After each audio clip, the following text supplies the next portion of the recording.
It has been a great couple of days already, but the hits just keep coming. My pleasure now is to introduce to you Stefan Schubert. He is a researcher at the Center for Effective Altruism.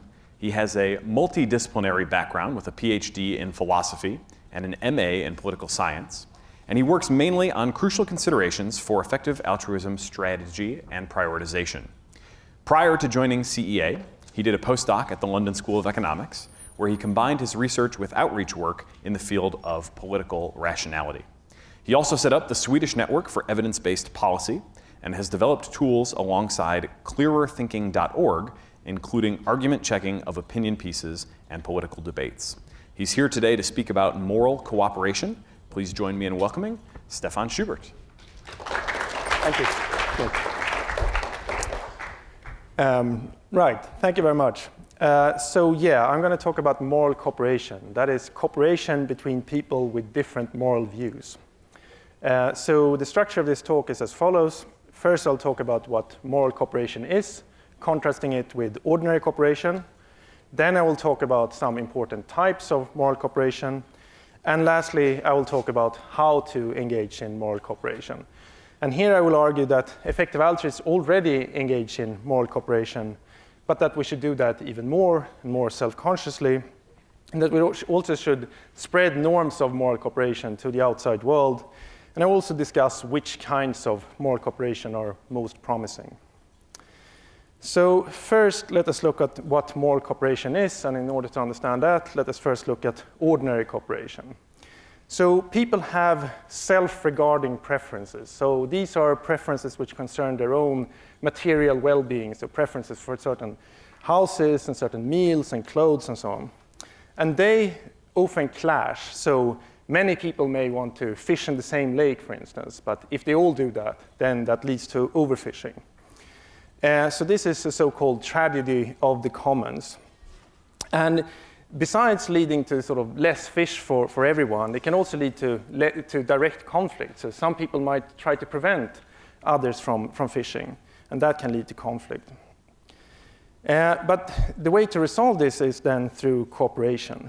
So here we have an example where we have Alice, who is a fisherwoman, and Bob, who is a fisherman. So they might either fish as much as possible, or they might fish more moderately. And here we see that if they agree to fish more moderately, then the result is better for both. So that's what they should do. So morality can be a driver of cooperation in problems like this. So to see that, notice first that people have, in addition to their self-regarding preferences, moral beliefs. So these are beliefs which say what behavior is morally good or just and fair and so on. So the fact that they can help us solve tragedies of the commons, that's been pointed out by the Harvard psychologist and philosopher Joshua Green. And I'm borrowing from him quite a lot of the reasoning in this section.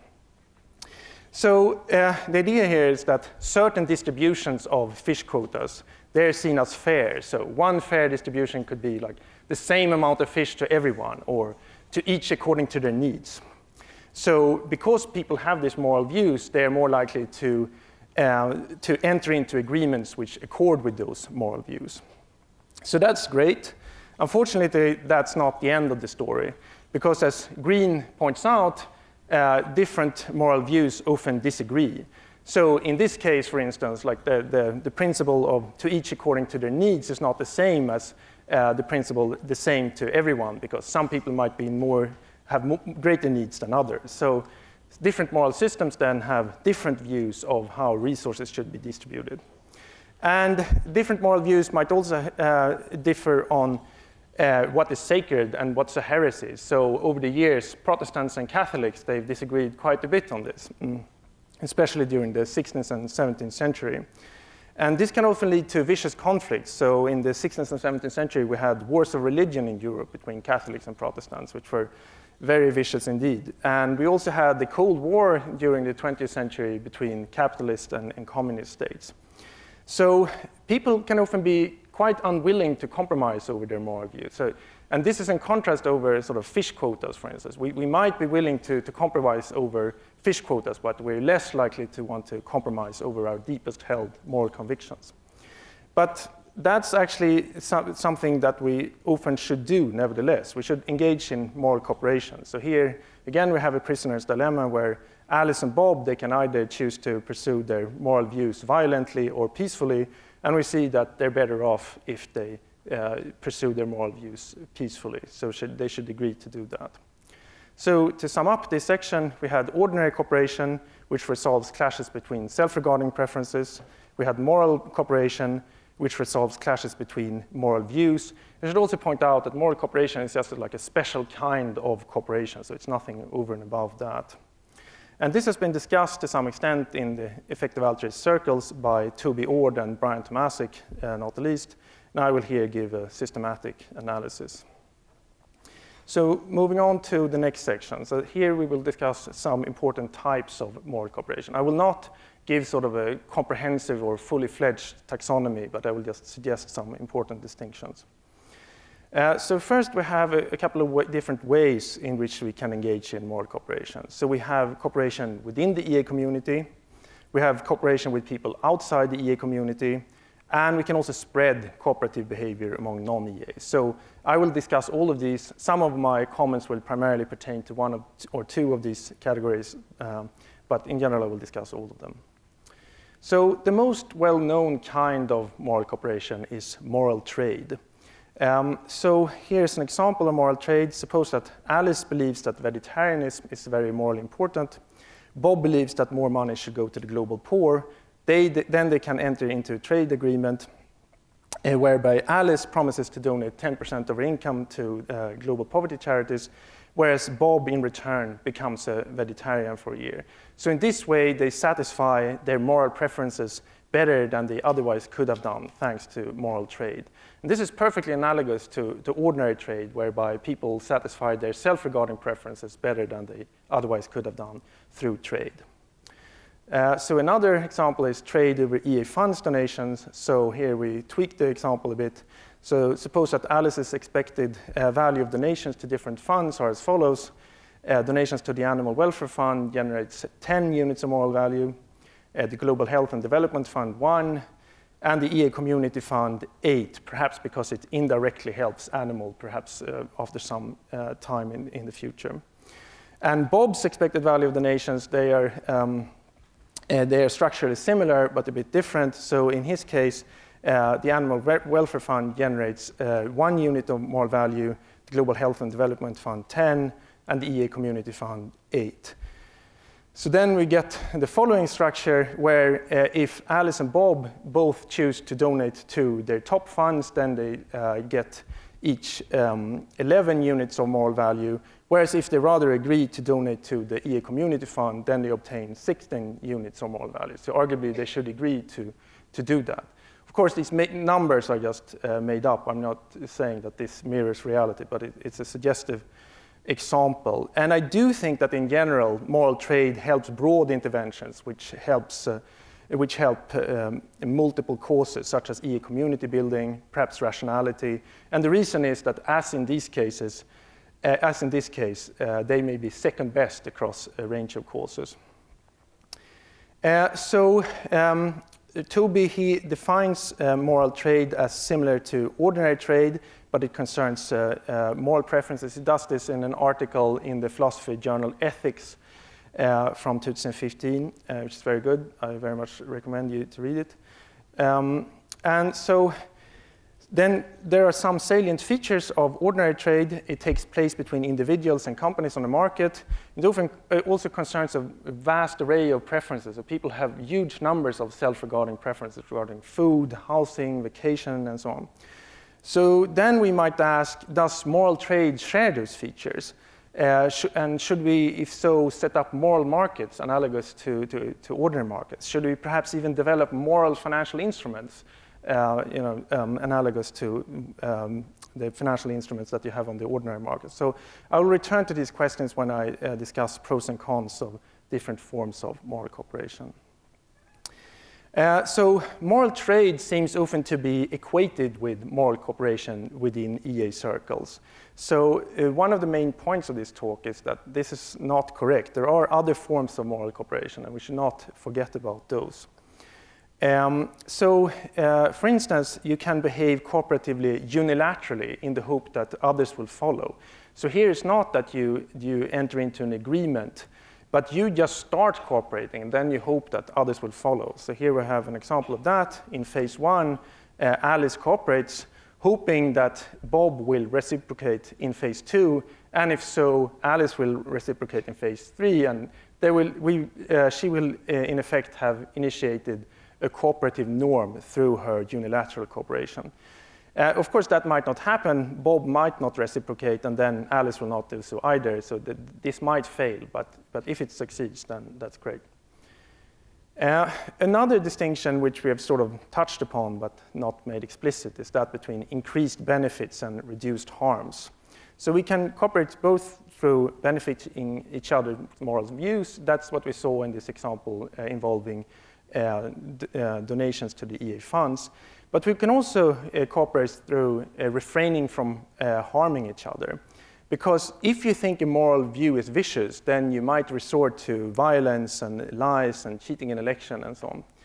And so one way to avoid that is through moral trade. So someone who is violent might agree to stop being violent in exchange for someone else stopping to lie. But it often seems more practical to instead follow non-aggression norms where we agree not to engage in such behavior. And in fact, such non-aggression norms have developed over the course of history several times.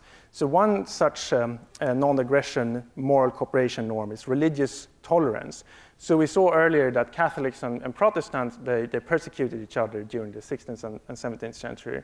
But gradually, they stopped doing that. Instead, they started tolerating each other. So we developed a norm of religious tolerance. And arguably, society became much better as a result of that. Another example is that in Western democracies, people usually respect procedural election rules. So even if they find the winning candidate of an election abhorrent, they still respect the results of the election. And again, arguably, society is better as a result of that. And interestingly, these norms are often seen as moral principles themselves. So that's certainly the case with religious tolerance. Whereas we normally don't think that it's a moral obligation to engage in moral trade over EA funds donations. Perhaps we should see that as a moral obligation, but that's not how we normally see it. Another distinction concerns compromises and deliberation. So when you compromise, you retain your moral beliefs. You don't change your moral beliefs, but you adjust your behavior in order to cooperate. So moral trade is an example of that. Here you don't adjust your beliefs, but you adjust your behavior. Non-aggression norms the same. But you can also engage in moral cooperation through rational deliberation. So here we search for moral truth together. We're prepared to change our beliefs, unlike in the case of compromise. And we argue honestly. So this distinction is connected to the distinction between deliberative and aggregative democracy in political theory, where proponents of deliberative democracy, they say that democracy should be about finding moral truth and finding what's socially best together. Whereas proponents of aggregative democracy, they say, well, no, this is unrealistic. Instead, democracy should just be about aggregating everybody's individual judgment into one collective judgment, the judgment of the government. So that's effectively sort of a compromise approach. So why is rational deliberation then moral cooperation? Well, suppose that you're convinced that you know what is morally right. Then it might seem best to lie and deceive to persuade others of your views. Or the stakes are so high, so the ends justify the means, as it were. But of course, your opponent is then likely to have the same view. But it would, from a social point of view, be better if you both engage in rational deliberation. So again, we have a prisoner's dilemma-like situation where Alice and Bob are better off if they argue honestly and rationally. Rather than lie and deceive, so they should agree to do that. So some forms of rational deliberation. We have formal debates between advocates for different moral views and causes. But we can also just develop a culture where people have lots of informal discussions on ethics and cause selection, and where epistemic virtues and epistemic norms are promoted, such as open-mindedness, rigor, intellectual honesty, clarity, and so on. The last kind of moral cooperation that I will cover is alliances. So long-standing alliances between people with different causes or moral views. And they are to be contrasted with sort of ad hoc or one-off moral trade. And effective altruism is effectively such an alliance. And we engage in numerous kinds of moral cooperation. Like we follow non-aggression norms, we follow norms of rational deliberation. We've set up infrastructure for effective donations across a range of causes and so on. So let me turn to how to engage in moral cooperation. And the structure of this section is as follows. First, I will talk about the value of moral cooperation in general. Then I will talk about pros and cons of specific forms of moral cooperation. And lastly, I will talk about strategic upshots. So the value of moral cooperation. Advantages. So first, it may just lead to huge mutual benefits, I think. So if people choose to focus on areas of mutual interest, such as existential risk, rather than on, and a bit less perhaps on issues which tear us apart, like abortion and gun rights, that would arguably be very good. It will also lead to reduced harm, so less morally or politically motivated violence and lying and so on. It would also foster a sense of sympathy between people, arguably, because like you're more likely to like someone whom you cooperate with. And it could also lead to reputational benefits for those who initiate cooperation. So like if effective altruists spread norms of moral cooperation, then arguably that would reflect very well on us.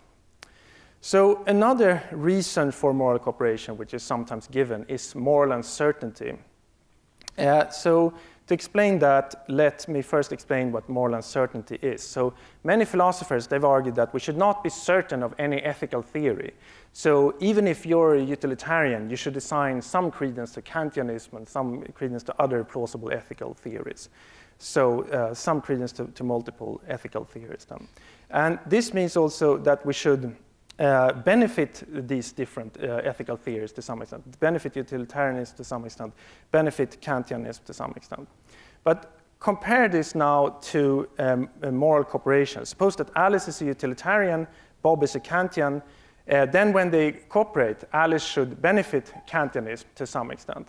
But that was exactly the result which we got when Alice acted on moral uncertainty as well. So we get this convergence between moral uncertainty considerations and moral cooperation considerations. But that does not mean that moral uncertainty is a reason for moral cooperation per se, because when Alice acts on moral uncertainty, she's still just trying to find out what is best from her own point of view, as it were. She doesn't deviate from that. Whereas when she engages in moral cooperation, she does deviate from that in order to cooperate.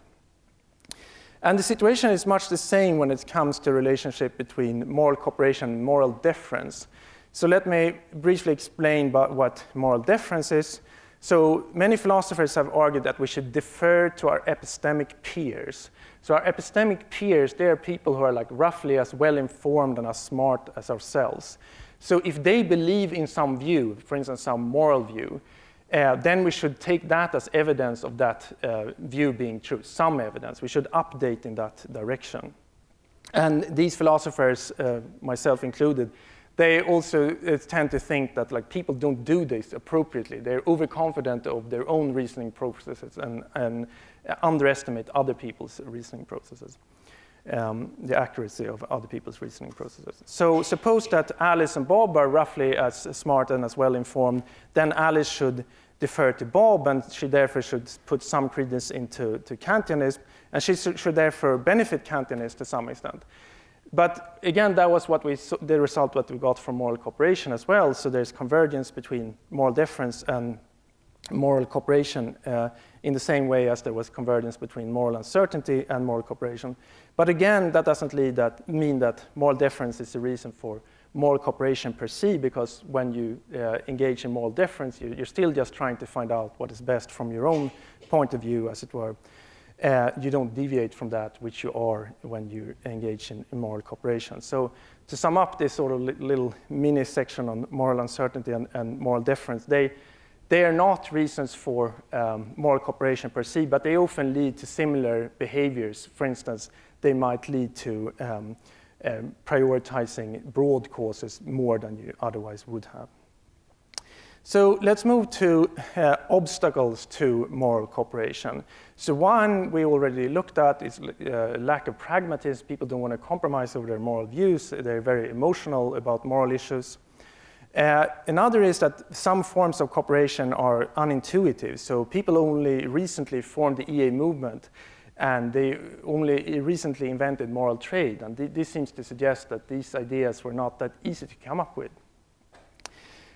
People also often have a short-term focus, but the benefits of cooperation often accrue over a longer time period. So if you have a short-term focus, it might seem best to lie and deceive to persuade others of your moral views, whereas the benefits from having a culture of rational deliberation, they only accrue over a longer time period. But fortunately, effective altruism is well placed to avoid these problems. We are pragmatic. We have been good at coming up with good ways to cooperate, and we arguably have a longer-term focus. Of course, there are other obstacles to moral cooperation as well, specifically to specific kinds of moral cooperation. So let me turn to them now when I discuss pros and cons of specific forms of moral cooperation. First, let us look at compromise versus deliberation. So deliberation may make us permanently adjust our views, whereas many kinds of compromise are less comprehensive solutions. That certainly goes for sort of one-off moral trade. It's just like a temporary fix. It doesn't fix the underlying problem of moral disagreement. So this seems to push in favor of deliberation. Another advantage of deliberation is that it can lead to a revision of your beliefs, and that may be massively important. So suppose that you're wrong about something very morally important, like the value of the far future. Then you want to find out about that. You don't want to compromise between suboptimal views. Another question concerns identity formation. So people often identify with their moral views in a sort of tribal fashion. They view themselves as Democrats or Republicans or animal activists. And this can lead to sort of them disliking people in the out-group and so on, and being partial to people in the in-group. And the compromise approach doesn't really push against this sort of tribal mindset, whereas the deliberation approach does. Here we rather identify with the pursuit of truth. So arguably that's what we should do. So Helen Toner has this great article called "Effective Altruism is a Question, Not an Ideology," which points to exactly this distinction and sort of celebrates the deliberation approach. And connected with that, deliberation may be more deeply collaborative, at least than certain kinds of compromise, such as trade, because there you try to get as much as possible for yourself, as it were, whereas in deliberation, you ideally try to help each other to find the truth. Unfortunately, deliberation isn't always ideal, so people might be dishonest when they deliberate. They may debate unfairly, not actually be open to changing their mind. This is bad in itself. It can also lead to hostility. And formal debates, they may be quite impractical, and you can't set up that many of them. So the remedies seem to be, firstly, to have strong norms against dishonesty, and second, to have a culture of informal discussions rather than lots of formal debates. So let me turn to some more specific kinds of moral cooperation, such as moral trade. So one issue with moral trade, which is pointed out by Toby Ord, is that it suffers from a problem of counterfactual trust. So people can lie about their true moral beliefs in order to gain benefits. So for instance, Bob can falsely claim not to be a vegetarian, even though he actually is, in order to get Alice to donate to global poverty charities. So this is something that could in principle be quite a large problem for moral trade, that people might misrepresent their moral views in order to get other people to behave in the way they want. Not saying that it's necessarily impossible to circumvent, but it's a serious problem that people should take seriously. Another issue is that moral trade often appears impractical to set up huge numbers of trade agreements. And so a subset of moral trade is then moral markets, analogous to ordinary markets. And an issue here is that a major reason for having such markets where individuals trade is that we know our own self-regarding preferences best. So this was an argument which was given by the Austrian libertarian philosopher and economist Friedrich von Hayek. So he argued that, like, you have privileged access to your own preferences about like what house you want, what food you want, and what clothes you want, and so on. And it's very difficult for an outsider, such as a central planner, to know these preferences. It's also difficult for you to convey those preferences to a central planner. So therefore, we should rather have a market economy where people work to they trade to satisfy their self-regarding preferences, rather than a centrally planned economy. But our moral views, they seem easier to convey to others. So, for instance, different hedonistic utilitarians, they might share more or less exactly the same moral beliefs. So if that's true, like a less informed hedonistic utilitarian might let a more well-informed hedonistic utilitarian act on their behalf. So they might let them make donation decisions for them, for instance. So if that's true, what we need is not so much moral markets, but rather deference to experts. Let's move on to pros and cons of unilateral cooperation. So this often seems more practical than setting up like vast numbers of trade agreements. It also spreads sympathy, like it might come off as very generous if someone to sort of unilaterally initiate cooperation. An issue is that like the gains from compromise might be unfairly allocated, might mostly accrue to one of the parties. Also, others may not reciprocate. Of course, that might be an issue. Potentially, that can be somewhat circumvented within the moral alliance, for instance, where you like informally incentivize people to cooperate. So people who fail to reciprocate are sort of incentivized not to do so. Okay, let me lastly now turn to strategic upshots. So one of my main conclusions is that we should deliberate first and only then compromise, because deliberation is better than compromise, and we should not give up on it prematurely. Compromise is an important backup, especially outside of effective altruism. But engaging in compromise should not let us forget that deliberation is better. Some more minor upshots: we should do things which are good from all moral perspectives, be considerate and honest, spread norms of considerateness and honesty, should spread non-aggression norms, should also prioritize broad causes such as effective altruism, community building. This is just one consideration. There might be other countervailing considerations, but moral cooperation is a reason to prioritize broad causes. And also, Scott Alexander has this distinction between man versus nature and man versus man causes, where man versus nature causes are those causes where there's no real opponent, whereas man versus man causes are the causes where there are opponents and there's sort of like strongly politicized causes. So moral cooperation seems to be a reason to prioritize man versus nature causes such as existential risk, global poverty, animal welfare. And it's a reason then to avoid causes with clear opponents such as party politics. Again, this is just one reason. There might be countervailing considerations, but moral cooperation pushes in this direction. So lastly, conclusions. Effective altruism already engages in moral cooperation. We should do that even more and more self-consciously. We should spread cooperative norms, and in particular, we should spread norms of rational deliberation. Thank you.